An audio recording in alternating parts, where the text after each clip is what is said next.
ഹൃദയത്തെ വെല്ലുന്ന heroism. Social media പ്രൊഫൈലുകളിൽ ഇങ്ങനെയുള്ള വലിയ ഡയലോഗുകൾ കാണുമ്പോൾ ആവേശഭരിതരാകുന്ന ഒരു തലമുറ ഇവിടെയുണ്ട്. എന്നാൽ ഇന്ന് ആ ഹീറോ എവിടെയാണ്? ഉത്തരം ലളിതമാണ്: പരലോകത്ത് പടമായി.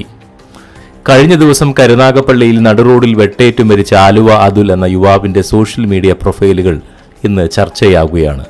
ആ പ്രൊഫൈലിൽ കാണുന്ന മാസ് എൻട്രികളും വെല്ലുവിളികളും അടിമപ്പെടാത്തവൻ എന്ന ഭാവമൊക്കെ വെറും നിമിഷങ്ങൾക്കുള്ളിൽ ഒരു വാളിൻ്റെ തുമ്പിൽ അവസാനിച്ചു.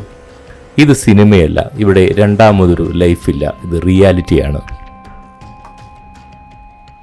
അതുലിന്റെ പ്രൊഫൈലിൽ ഒരു പെൺകുട്ടിക്കൊപ്പമുള്ള ചിത്രമുണ്ട്, ഒരു കുഞ്ഞുണ്ട്. ആ ചിത്രങ്ങളിൽ കാണുന്ന ചിരിയും സന്തോഷവും കാണുമ്പോൾ നമുക്ക് ചോദിക്കാനുള്ളത് ഒന്നേയുള്ളൂ: നാളെ താൻ കൊല്ലപ്പെടുമെന്നോ ജയിലിലാകുമെന്നോ ഉറപ്പുള്ള ഒരു കൊട്ടേഷൻ ജീവിതത്തിലേക്ക് എന്തിനാണ് പാവം പെൺകുട്ടികളെ വലിച്ചിഴയ്ക്കുന്നത്?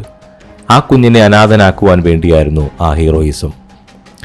നാട്ടിൽ മാന്യമായി പണിയെടുത്ത് ജീവിക്കുന്ന, സ്വന്തം കുടുംബം നോക്കുന്ന എത്രയോ നല്ല ചെറുപ്പക്കാർ കല്യാണം കഴിക്കാൻ പെണ്ണ് കിട്ടാതെ നടക്കുന്നു.